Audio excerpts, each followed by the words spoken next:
Hello there and welcome. As always, you can call me Mikhail or Michael. And before the video starts, I would like to use this opportunity to say thank you all who decided to support me financially, be it through Patreon, PayPal or Super Thanks. I really appreciate your generosity, so thank you friends and have a blessed day. Now today's video we will start in Donbass and to be more specific, near the city of Avdiivka, where recent Russian developments require our most attention. Here, all throughout last 24 hours, Russian forces conducted multiple offensive operations in the direction and with obvious attempt to capture villages of Lastishkina, Severne, Orlivka, Stepove, and of course village of Pervomaiske from the settlement of Pobieda. Now almost from every directions of those attacks, interesting news are coming in. First let's discuss situation around Severne, because as a result of successful offensive operations that were conducted here by the Russian forces within the last 24 hours, this is exactly how much territories came under Russian control. As you can see, this is a big chunk of territory, which Russians were able to capture in a very short amount of time, and as the report suggests, this was a result of a massive armored assaults that took place to the east as well as to the southeast of the village. Currently, Russians established a bridgehead within the village itself, entrenched themselves within newly acquired positions, so far withstood all Ukrainian counterattacks in attempt to repel Russian attack, and are currently actively continue their offensive operations within Severne in attempt to capture this small village. Now, multiple sources are suggesting that Ukrainians are slowly retreating from Severne to the Tonenki village, which as you can see is significantly bigger than Severne, and will provide Ukrainians here with more serious fortifications to defend. But again, it doesn't mean that they will leave Severne without a fight. Although small, it is still of most significance for this particular portion of the front, because it is virtually connected to the settlement of Tonenki, and with the fall of Severne, Russians will not only gain ability to storm the village within close quarters of the streets and roads, but also to attack to the west in the direction of Ukrainian positions currently located along these tree lines.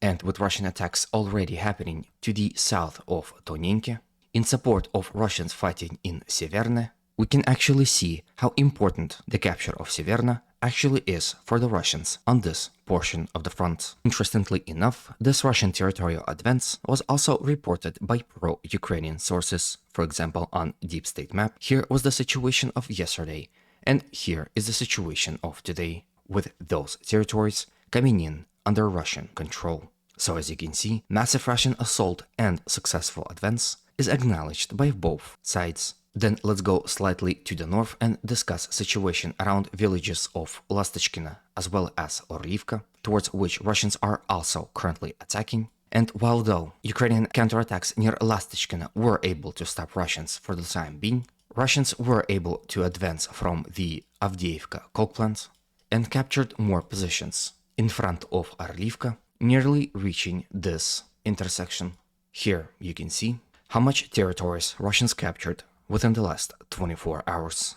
Seemingly, Ukrainian defenses all across the front is starting to crack, and this is evident by these territorial advances. If the situation continues as it is, and there is no reason to suggest that it would not, villages of Severne, Tonenki, Lastishkina, Orlivka, Semenivka, Berdichi, and Stepova might find themselves captured in the near future. So far, Ukrainians continue to counterattack all across the front in attempt to stop these Russian advances, throwing everything they can up to their best brigades. However, they are still unable to stop Russian advance. For example, here in Stepova, there was a video of Ukrainian Abrams tanks that was driving along the roads of Berdichi, firing upon buildings in Stepova. Here you can see that video on your screens, and this, in my opinion, is a first sightings of actual Abrams tanks conducting a military operations. This means that Ukrainians really did brought one of their best brigades to fight off Russians on Avdiivka frontline. Now, you can also see that after firing several shots, Abrams retreats, and due to the nature of this video,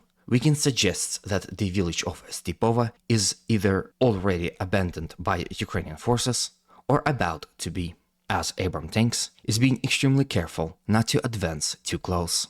Now, before we move to the other portions of the front, I would like to know your opinion on the effectiveness of Abrams tanks on this front. What do you think how they will be used further on, and how effective they will be against Russians and their way of tank hunting? While you're at it, please do kindly consider supporting this video with a like, comment, and of course a subscription if you haven't done so, as those actions help promote this video to a wider audience, thus helps spread the truth. Thank you in advance for your considerations, and let's move on. Now, before we move from Avdiivka, it is also important to discuss situation in Pervomaiske, as this is where Russians are attacking as well, doing so from the settlement of Pobieda, as well as from the settlement of Piski. So far, the offensive here is not that big of a scale, with mostly artillery doing most of the job, like you can see here on the video, where Russians are conducting artillery barrages on forward Ukrainian positions within Pervomaiske village. As those artillery shells are landing, Russians are launching multiple small groups of forces to storm those said Ukrainian positions, using the opportunity before Ukrainians are able to raise their hands and see the advancing Russian formations. There is also a video of Russians conducting a strike on what would seem to be a supply depot with a truck within it, and successfully destroy the truck and the ammo depot as well.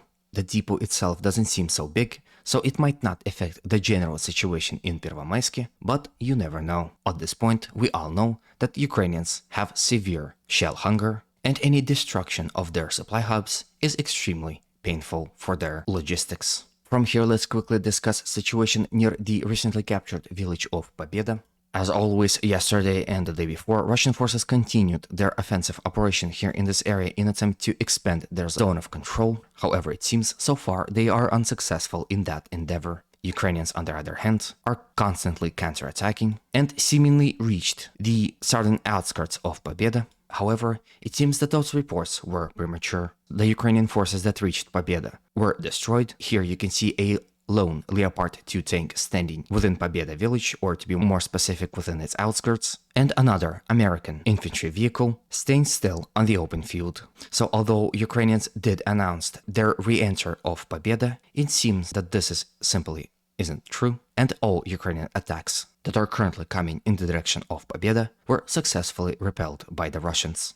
Now, at the very last, let's go to Bahmut and discuss Russian attacks in the direction of Ivanivske, where as a result of successful offensive operations from the city of Bahmut, Russian forces were able to enter Ivanivske and initiated the battle for this important village. As a result of successful offensive operations, this is exactly how much territories Russians took within the last 24 hours. Currently, the battle continues as Russians do everything in their power to expand their bridgehead within the town, as well as, of course, to attack it from all possible directions to ensure its full capture.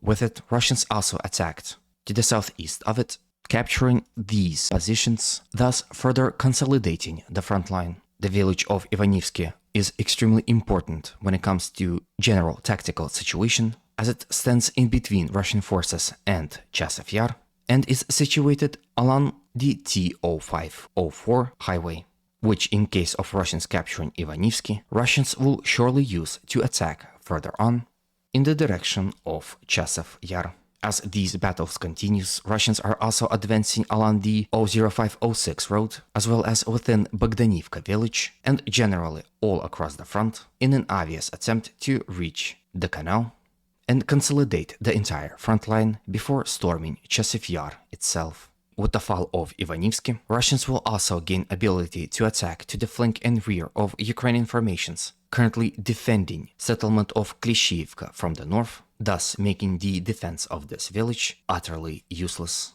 In theory, this too should force Ukrainians to retreat behind the canal, leaving this entire portion of the front to the Russians with little or no fight. This Russian territorial change was also acknowledged and depicted by pro-Ukrainian sources. Again, on Deep State map, this was the situation of yesterday, and this is the situation of today, with these territories coming in under Russian control. As you can see, they too acknowledged Russian bridgehead within Ivanivske, as well as Russian advance along this road. So this is it for today. Hopefully this video was to your liking and was informative enough. If it was, please consider supporting this video by any means you consider necessary. As always, humanity calls me to condemn all violence against human beings. Have a good day, and always remember, Russia will be free and great.